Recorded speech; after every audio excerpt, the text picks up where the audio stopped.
Naisulat ko ang kantang ito upang malaman mo na ikaw lang ang babaeng minahal ko ng totoo.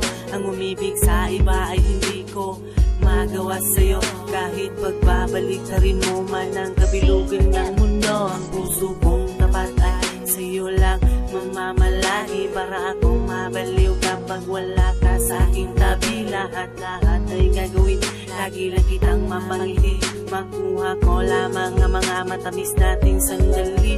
Nababalisa na baka sa akin ikaw ay makawala, laging panalangin na sana sa akin huwag ka nang mawawala.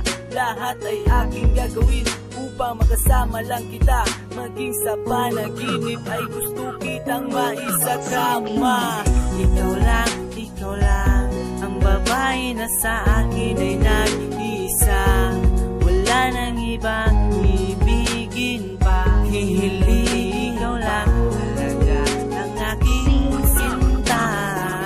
Ikaw lang ang babae na sa akin ay nag-iisa, wala nang ibang ibigin pa. Hihiling ikaw lang talaga ang aking sinta. Malaki ang pasalamat na dumating ka sa aking buhay, na walang halong pagbibiro sa ating pag-uugay. Pagmamahal ko sa iyo ay tila naging makulay, sakripisyo at pag-unawa sa iyo ko lamang ibibigay. Mahal kita at ay sanay paniwalaan mo ako, ang mga paghinala at selos ay alisin na sa isip mo, dahil ang taling pinagbigis kailan may hindi na magbabago. Mananatili lamang ito maging hanggang sa dulo.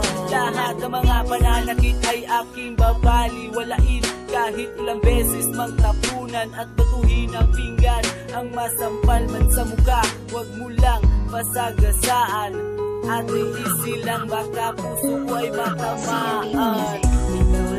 Ikaw lang ang babae na sa akin ay nag-iisa, wala nang ibang ibigin pa. Hindi ikaw lang talaga ang aking sinta.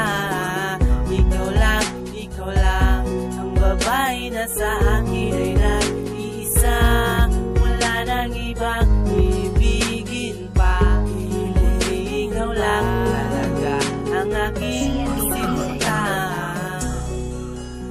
Narinig ko na, maniniwala ka na ba?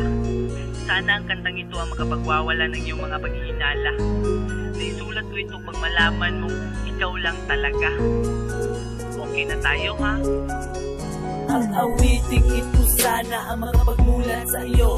Lahat ng mga pasakit ay sabay nating ilalayo, sabay na ipagpatuloy ang nilakbay natin na paraiso. Doon natin itayo ang tila pangarap na palasyo, ang pangarap na pamilya ay punoy natin ang saya, na walang samaan ng loob at ang mga paghihinala. Sabay natin paglipasin ang panahon sa pagtanda, habang ginagabayan natin ang dalawang mga prinsesa makakapagtibay ng ating pagmamahalan. Kinabukasan ng tayo ang kanya